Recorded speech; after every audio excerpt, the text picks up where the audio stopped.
KaraokeBooks. The Enchanted April. Elizabeth von Arnim. Audiobook. Chapter 2. Of course Mrs. Arbuthnot was not miserable. How could she be, she asked herself, when God was taking care of her? But she let that pass for the moment unrepudiated, because of her conviction that here was another fellow creature in urgent need of her help. And not just boots and blankets and better sanitary arrangements this time, but the more delicate help of comprehension, of finding the exact right words. The exact right words, she presently discovered, after trying various ones about living for others, and prayer, and the peace to be found in placing oneself unreservedly in God's hands. To meet all these words Mrs. Wilkins had other words, incoherent and yet, for the moment at least, till one had had more time, difficult to answer. The exact right words were a suggestion that it would do no harm to answer the advertisement. Non-committal. Mere inquiry. And what disturbed Mrs. Arbuthnot about this suggestion was that she did not make it solely to comfort Mrs. Wilkins. She made it because of her own strange longing for the mediaeval castle. This was very disturbing. There she was, accustomed to direct, to lead, to advise, to support, except Frederick. She long since had learned to leave Frederick to God, being led herself, being influenced and thrown off her feet, by just an advertisement, by just an incoherent stranger. It was indeed disturbing. She failed to understand her sudden longing for what was, after all, self-indulgence, when for years no such desire had entered her heart. "There's no harm in simply asking," she said in a low voice, as if the vicar in the savings bank and all her waiting and dependent poor were listening and condemning. "It isn't as if it committed us to anything," said Mrs. Wilkins, also in a low voice, but her voice shook. They got up simultaneously. Mrs. Arbuthnot had a sensation of surprise that Mrs. Wilkins should be so tall, and went to a writing table, and Mrs. Arbuthnot wrote to Z, Box 1000, The Times, for particulars. She asked for all particulars, but the only one they really wanted was the one about the rent. They both felt that it was Mrs. Arbuthnot who ought to write the letter and do the business part. Not only was she used to organizing and being practical, but she also was older, and certainly calmer, and she herself had no doubt too that she was wiser. Neither had Mrs. Wilkins any doubt of this. The very way Mrs. Arbuthnot parted her hair suggested a great calm that could only proceed from wisdom. But if she was wiser, older and calmer, Mrs. Arbuthnot's new friend nevertheless seemed to her to be the one who impelled. Incoherent, she yet impelled. She appeared to have, apart from her need of help, an upsetting kind of character. She had a curious infectiousness. She led one on. And the way her unsteady mind leapt at conclusions, wrong ones, of course, witness the one that she, Mrs. Arbuthnot, was miserable. The way she leapt at conclusions was disconcerting. Whatever she was, however, and whatever her unsteadiness, Mrs. Arbuthnot found herself sharing her excitement and her longing. And when the letter had been posted in the letterbox in the hall and actually was beyond getting back again, both she and Mrs. Wilkins felt the same sense of guilt. "It only shows," said Mrs. Wilkins in a whisper, as they turned away from the letterbox, "how immaculately good we've been all our lives. The very first time we do anything our husbands don't know about we feel guilty." "I'm afraid I can't say I've been immaculately good," gently protested Mrs. Arbuthnot, a little uncomfortable at this fresh example of successful leaping at conclusions, for she had not said a word about her feeling of guilt. "Oh, but I'm sure you have. I see you being good, and that's why you're not happy." She shouldn't say things like that, thought Mrs. Arbuthnot. I must try and help her not to. Aloud she said gravely, "I don't know why you insist that I'm not happy. When you know me better I think you'll find that I am. And I'm sure you don't mean really that goodness, if one could attain it, makes one unhappy." "Yes, I do," said Mrs. Wilkins. "Our sort of goodness does. We have attained it, and we are unhappy. There are miserable sorts of goodness and happy sorts. The sort we'll have at the mediaeval castle, for instance, is the happy sort. That is, supposing we go there," said Mrs. Arbuthnot restrainingly. She felt that Mrs. Wilkins needed holding on to. "After all, we've only written just to ask. Anybody may do that. I think it quite likely we shall find the conditions impossible, and even if they were not, probably by tomorrow we shall not want to go." "I see us there," was Mrs. Wilkins's answer to that. All this was very unbalancing. Mrs. Arbuthnot, as she presently splashed through the dripping streets on her way to a meeting she was to speak at, was in an unusually disturbed condition of mind. She had, she hoped, shown herself very calm to Mrs. Wilkins, very practical and sober, concealing her own excitement.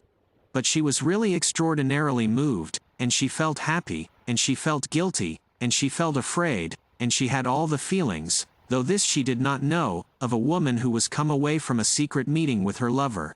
That, indeed, was what she looked like when she arrived late on her platform.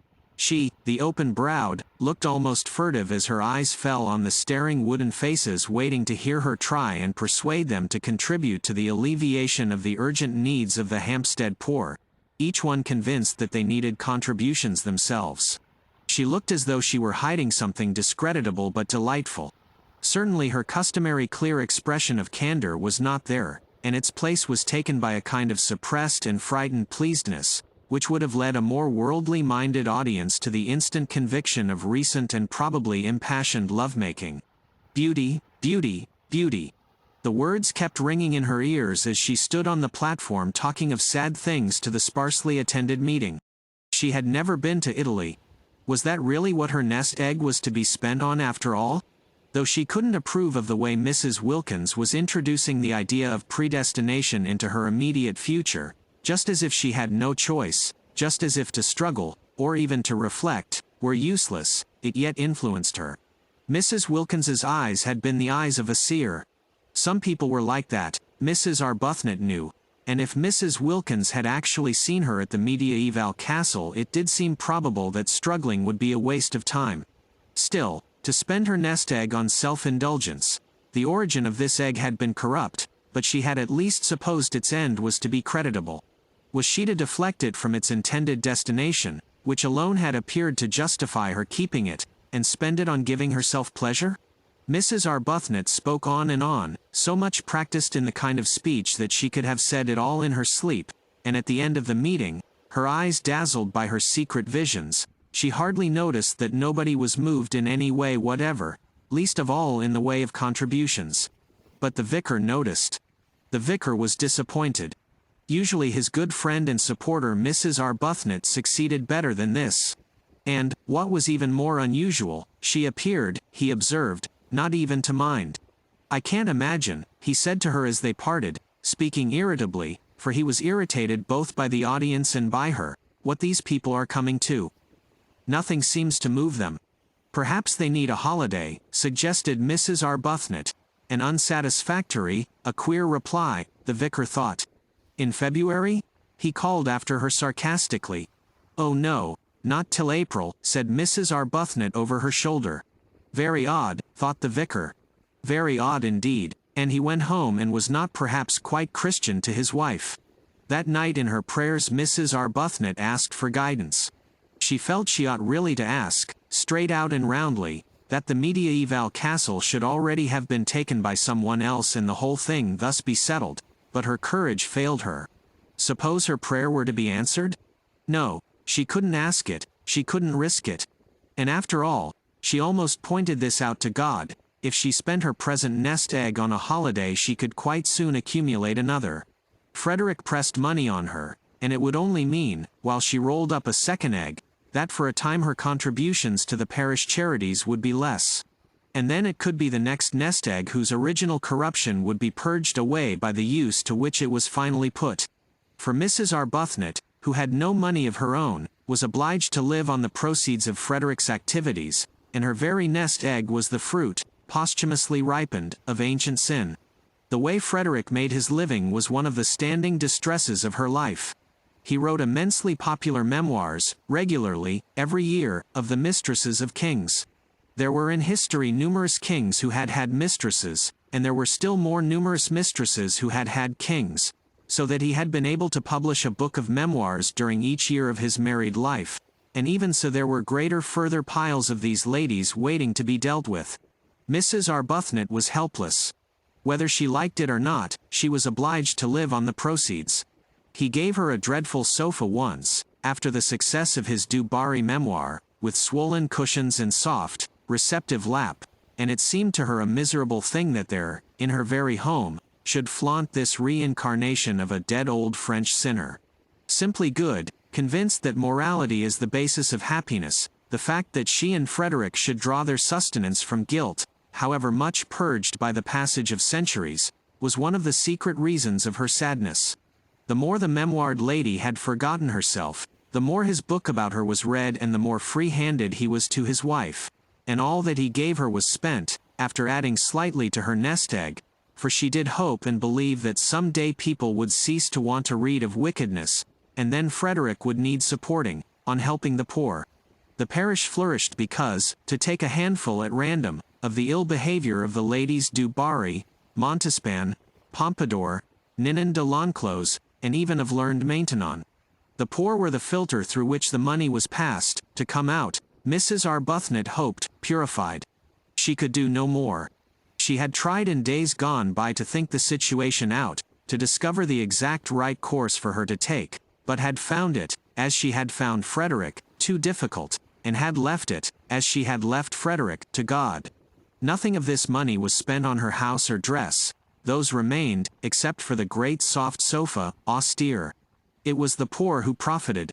Their very boots were stout with sins. But how difficult it had been. Mrs. Arbuthnot, groping for guidance, prayed about it to exhaustion.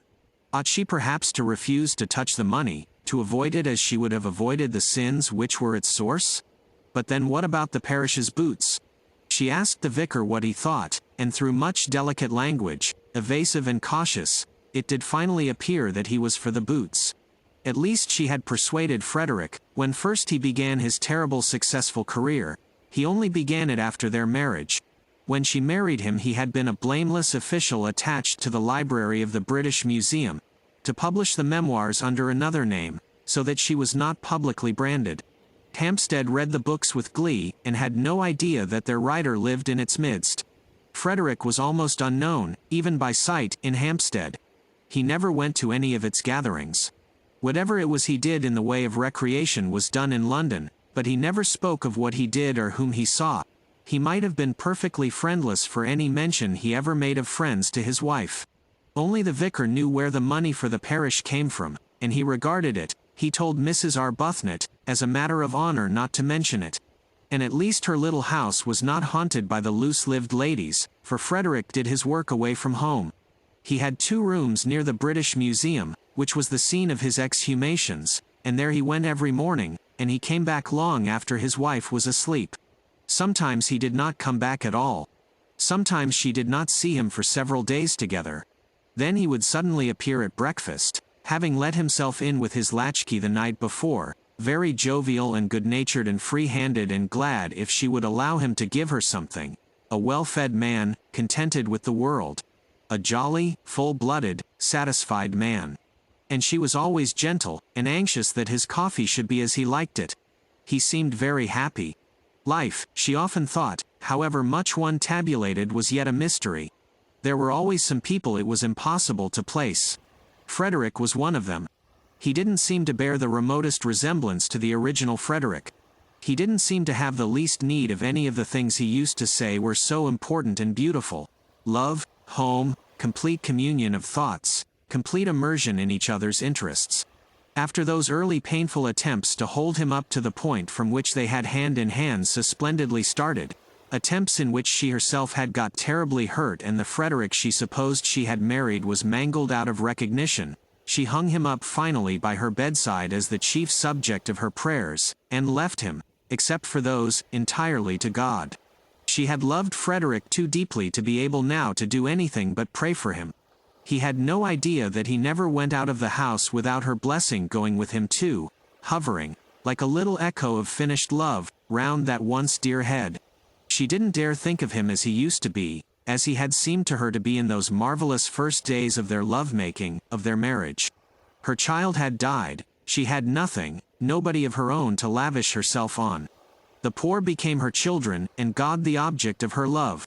What could be happier than such a life, she sometimes asked herself, but her face, and particularly her eyes, continued sad. Perhaps when we're old, perhaps when we are both quite old, she would think wistfully. If you liked what you heard, please subscribe to the channel.